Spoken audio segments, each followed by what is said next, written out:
Videomizda sizlarga yurtimizning go'zal go'shalaridan yana biri Hazrati Bashir ziyoratgohi va uning go'zal manzaralarini ko'rsatmoqchimiz. Bugungi issiq kunlarda aynan dam va ziyorat qiladigan maskan.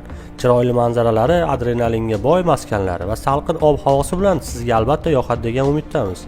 Aytgan turli manbalarga ko'ra Hazrati Sulton Said Ahmad Bashirning otalari Xo'ja Hasan 90 yoshda, onalari Bibi Malohat 80 yoshda bo'lishlariga qaramay, ularning farzandi bo'lmagan.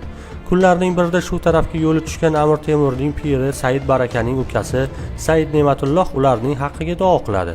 Ko'p o'tmay duo ijobat bo'lib, Hazrati Bashir dunyoga keladi.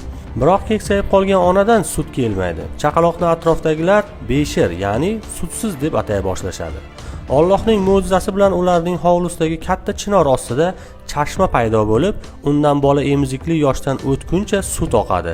Bu chashma hanuzgacha saratonda ham muzdek tip-tiniq suvi va shifobaxshligi bilan mashhur.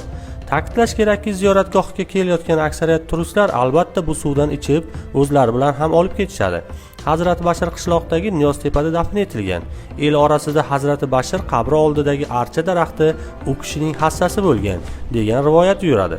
Aytishlaricha, Hazrati Bashir ota hassasini uloqtirib, qayerga borib tutsa, o'sha joy mening qabrim bo'ladi degan ekanlar. Hassa yo'g'on tomoni bilan yerga qadalib qoladi. Shuning uchun boshqa daraxtlardan farqli ravishda uning past tomoni ingichka, yuqori tomoni yo'g'ondir.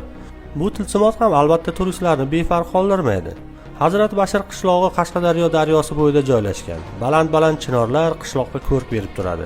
Hudud tog' bilan ham tutashib ketgan. Shuning uchun bu yerda yoz oylari yurtimizning turli viloyatlari, xorijiy mamlakatlardan sayohatchilar kelishadi.